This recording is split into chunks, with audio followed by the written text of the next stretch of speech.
భారతదేశంలో బంగారం ధరలు ఇప్పటికే ఆల్ టైమ్ గరిష్ట స్థాయిని తాకిన సంగతి తెలిసిందే. దేశీయంగా అంతర్జాతీయంగా ఇదే కనిపిస్తోంది. ఇంటర్నేషనల్ మార్కెట్లో స్పాట్ గోల్డ్ రేటు ఔన్సుకు 31.10 గ్రాములకు ఇటీవలే $3,160కి పైకి చేరి జీవనకాల గరిష్టాన్ని నమోదు చేసింది. మరోవైపు దేశీయంగా చూస్తే 24 క్యారెట్ల స్వచ్ఛమైన పసిడి ధర 94,000కు సమీపంలోకి వెళ్ళింది. అయితే కొందరు నిపుణులు ఈ ఏడాదిలోనే గోల్డ్ రేటు లక్షకు చేరుతుందని అంచనా వేస్తుంటే, అందుకు భిన్నంగా ఇప్పుడు అమెరికాకు చెందిన ప్రముఖ ఫైనాన్షియల్ కంపెనీ ఇన్వెస్ట్మెంట్ రీసెర్చ్ సంస్థ మార్నింగ్ స్టార్ గోల్డ్ రేటు రాబోయే కొన్ని సంవత్సరాలుగా భారీగా పతనమవుతుందని విశ్లేషించింది. ఏప్రిల్ 3, 2025 నాటికి దేశీయ బులియన్ మార్కెట్లో 10 గ్రాముల 24 క్యారెట్ల బంగారం ధర 92,000 నుంచి 94,000 వరకు నమోదైంది.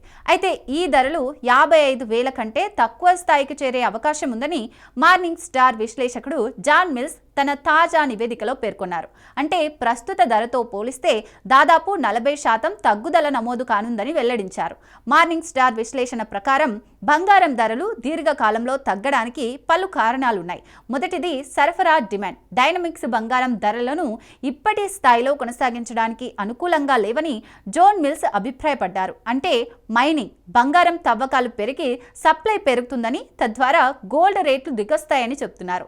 రెండవది అమెరికా ఆర్థిక వ్యవస్థ స్థిరపడడం, వడ్డీ రేట్లు పెరగడం వంటి కారణాలు బంగారం డిమాండ్ను తగ్గించవచ్చని అన్నారు.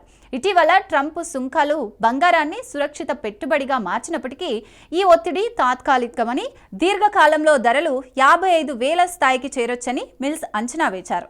ఇదే అంతర్జాతీయంగా చూస్తే ప్రస్తుతం ఔన్స్కు స్పాట్ గోల్డ్ రేటు $3,100 పైన ఉండగా $1,820 స్థాయికి పడిపోవచ్చని అంచనా వేశారు. 2025లో బంగారం ధరలు రికార్డు స్థాయికి చేరడానికి ట్రంప్ సుంకాలు, భౌగోళిక రాజకీయ అనిశ్చితులు, కేంద్ర బ్యాంకుల కొనుగోళ్లు కారణమయ్యాయి. పరిస్థితి కుదుట పడ్డాక త్వరలో కేంద్ర బ్యాంకులు తమ హోల్డింగ్స్ తగ్గించుకుంటాయని ఈ సందర్భంగా వరల్డ్ గోల్డ్ కౌన్సిల్ వ్యాఖ్యల్ని ఉటంకించారు జాన్ మిల్స్. మరోవైపు గోల్డ్ ETF పెట్టుబడులు కూడా పెరుగుతుండటంతో భౌతిక బంగారానికి డిమాండ్ తగ్గుతుందని అన్నారు. గతంలో బంగారం ధరలు ఇలాంటి గరిష్ట స్థాయి నుంచి పడిపోయిన చరిత్రను ఆయన గుర్తు చేశారు. ఏదేమైనా బంగారం ధర మిల్స్ అంచనాలకు అనుగుణంగా పడిపోతే సామాన్యులకు అంతకంటే శుభవార్త ఉండదని చెప్పొచ్చు.